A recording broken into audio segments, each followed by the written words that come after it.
Біз осылай жапырақтарын қиып аламыз. Бұл бізде 2 миллиметрлік міне фоамиран. Китайский аппақ. Изолон секілді, қалыңдығы 2 миллиметрлік.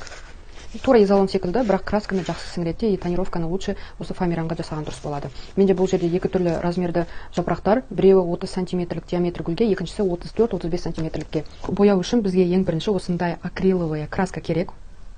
Матовая деп тұр, без разницы, глянцевый, матовый алсаңыздар да бәрібір.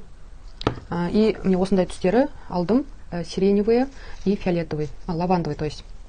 Сосын бұлар констоварларда сатылады, Абдида, творческий магазиндерде, сурет салат магазиндерде, немесе Каспи арқылы да заказ берсеңіз болады. Сосын тура осындай түс істе деп тұрған жоқпын, не обязательно сочетание цветов қарайсыздар, қандай түстер бір-біріне келетінін. Сосын губка керек, міне осындай ыдыс жуатын. Қазір кішкене сулап аламын, кішкене ғана сулаймыз, көп сулаудың қажеті жоқ. Сосын міндетті түрде сығып аламыз, бұл кішкене дымқыл болу керек. Міндетті түрде перчатка қолдарыңызға келсізде. Сосын осылай араластырамыз да кішкене мына жерге жағып аламыз, және сулаған жеріне. Кішкене ғана жақтым. Сосын бояймыз.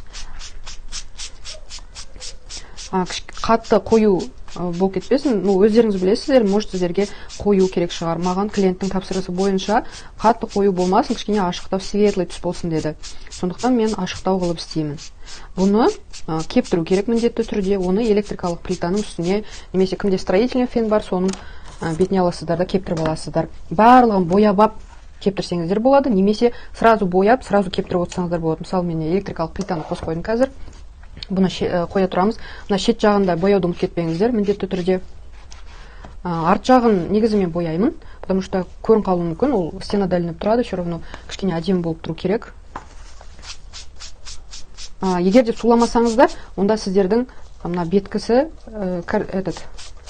қою болып кетеді, құрғақ андай неме болып тұрады, қалың болып кетеді краскаңыз. Сондықтан осылай растушевка жасаймыз. И не обязательно щетканың керегі де жоқ, осы губка ең самый надежный, жақсы. Маған өзіме губкамен бояған ыңғайлырақ, және тез боласың бояп. Мына бас жағын красить еткен жоқпын, потому что қазір осы сиреневый түспен бояйтын боламыз. Сосын осы электрикалық плитаны міне қыздырып алдым. Бетіне аламын да, мына жерінен ұстап тұрамын да, красить етпеген жерін. Сол жерін осылай кептіріп аламын. Қыздырып аламын, болды, кепті. Краска жұқпайды қолға, вообще жұқпайды. Фоамираның бір жақсысы осы да, красканы бірден сіңіріп алады өзіне, бойына. Екіншісін. Болды. Мен қазір барлығын бояп боламын, одан кейін барып кептіріп аламын да, сосын екінші мұнамен бояуды көрсетемін. Осылай барлығын бояп болдым. То есть осылай бояп алдым. Мен артқы жағында боядым, кішкене қою болып кетті. Мен ашық жағын аламын қазір. Сосын губкасын, басқа губка аламыз, уже мынау фиолетовыйды, бұны пайдаланбаймыз. Әр түске әр түрлі губканы пайдаланасыздар. Сосын осылай алып, мынау егер де губканың мына жерлері кішкене қатқаса, осылай қия саласыздар. Новый губканың бастаудың қажеті жоқ. Қат қалған жерлерін қиып отырасыздар. Немесе жоқ қойсаңыздар болады, пайдаланып болғаннан кейін. Енді осы красканы жағып аламыз. Бұны қатты сулаудың қажеті жоқ, даже мүлде сулаудың қажеті жоқ. То дұрыс шықпай қалады. Жаққаннан кейін осылай шеткі жақтарына ғана осылай жағып шығам. Қолыңызды әбден жаттықтырып үйреніп алыңыз. Басында дұрыс шықпаса түк етпейді. Менде де ең бірінші гүлім дұрыс шыққан жоқ болатын. 1 миллиметрлікке істегенде негізі маған ұнаған жоқ та, кішкене андай жұмсақ болып тұрады. И формасын дұрыс ұстамайды да. Сондықтан маған осы 2 миллиметрлікті істеген қалды. Негізі 1 миллиметрлікпен ұсақ гүлдерді істеген жақсы. Светильникке мысалы. Кейбір гүлдердің орталарын сондай істегенге жақсы. Неке болды. Енді бұны міндетті түрде кептіреміз. Ыстық плитада. Кептіріп алдым. Ыстық плитада. Мына жеріне, мына ашық қалдырдым ғой, мына жерлерін барлығын байқаған шығарсыздар. Бұл жеріне осы сары колерді пайдаланамын. Негізі колердің орнына неме пайдаланған дұрыс сол. Акриловая краска менде болмағандықтан осыны пайдалана салам. Бұл кішкене андай қолға сіңқалады да, и сонысы ұнамады маған. Сондықтан көп жерді былғайды. Сарыны, егер де сары колермен бояйтын болсаңыз, осылай бояп аласыз да, барлығын бояп болғаннан кейін артынан ғана колермен бояйсыз сары. Себебі бұл кішкене кепкеннен кейін де қолға жұққаса, мына жерлерін барын былғайтын боласыз. Сондықтан советую осындай акриловая красканы пайдалануға. Тағы да губканы аламыз, кішкене ғана сулаймыз, сығып аламыз. Мына ашық тұрған жерлердің барлығын бояймыз. көп краска жағылып кетпесін, бір жерге бірінші жағып алыңыздар. Одан кейін барып осылай ақырындап қана. Просто қалың болып жағылса, колер кепкеннен кейін қолға да жұқ қалуы мүмкін. Мен осылай бояп шығамын. Енді барлығын электрикалық плитаның бетіне қойып кептіріп шығамын. Не кептіретін кезде мына сары жағын ғана төсеп кептіресіздер. Вот, болды. Арт жағына осындай темір жабыстырамын. Бұл формасын ұстап тұру үшін клиенттің сұрауы бойынша кішкене пышный болып тұрсын деді. Жабып тұрмайтындай, просто болмасын. Ал бұл проволока бізде формасын беріп тұрады. Осылай арт жағына темір жабыстырамын. Бұл строительный дүкендерде сатады, немесе базарда сатады.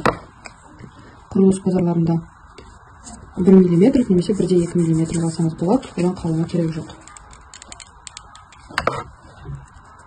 Осылай арт жағын фоамиранмен жауып шықтым. Қазір мыналарды құрастырамыз. Форма келтіру үшін осылай қайырсаңыз, міне, кішкене қайырылып тұрады да, пышность береді не, когда стенаға тұрғанда, мына жерлері. Келесі, мыналарға форма келтіремін. Бірінші осы жағын қазір қыздырамын. Осылай қыздырып алдым да, сосын осы жағын бас бармақпен істесеңіз болады. Сол кезде мынандай болып шығады міне. Бұны істесеңіз де болады, істемесеңіз де болады, өз еркіңіз. Кішкене әдемі болып тұру үшін солай істеп жатырмын. Мінекей, болды, енді құрастырамыз. Осындай 2 круг керек, 2 мм фоамиран.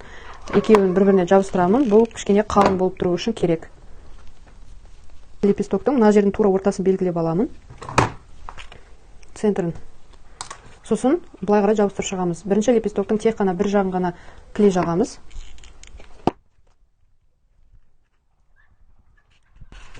Әзірше былай істей тұрамыз. Одан кейін келесі лепестоктарды былай қойып шығамын, қалай тұратынын. Аралары мына жерлері қатты алшақ болып кетпесін, қатты жақын болып кетпесін, симметриялы қылып істеу керексіздер. Міне мысалы, мына жақтарда уже бір-біріне жақын болып кетті, сондықтан былай қарай кішкене апарамыз. Аралары бірдей болу керек.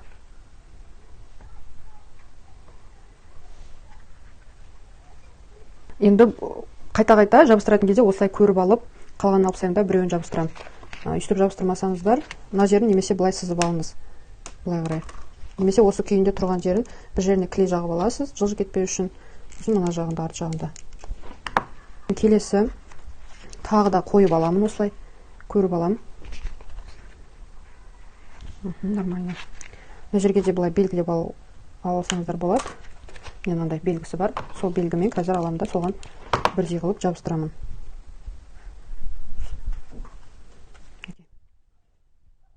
Мына жерде мен ұстаған сайын қолым бәрі міне сары болып жатыр. Бұл сары қолмен мына жақты ұстап қоймаңыздар, кілең қалады. Бұл жерде міне бірінші лепестокты біз жабыстырған жоқпыз, оны бүйтіп ашып, ішіне қарай қазір жабыстырамыз бұны.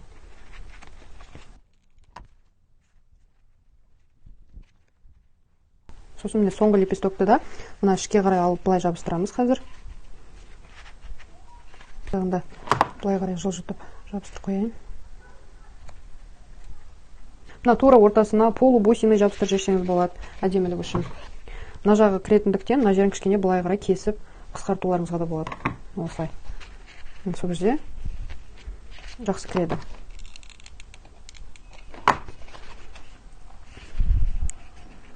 Енді ең бірінші лепестокты клеймен соңғысына осылай жабыстырамын.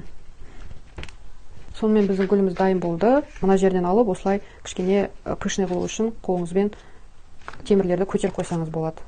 Осылай. Сол кезде жапырақтары көтеріңкі болып әдемі көрінеді. Бұны қалай жабыстырамыз стенаға? Мына жағына двухсторонний скотч болады. Қалың түрін аласыздар. Жұқа түрі келмейді, қағаз секілді түрі емес. Қалың түрі болады. Скотчтың қара түсті болады ғой мысалы. Вот соны алып стенаға жабыстырып қойсаңыздар болады. Немесе мына жерге кішкентай біткен ілгіш істейсіздер темірден.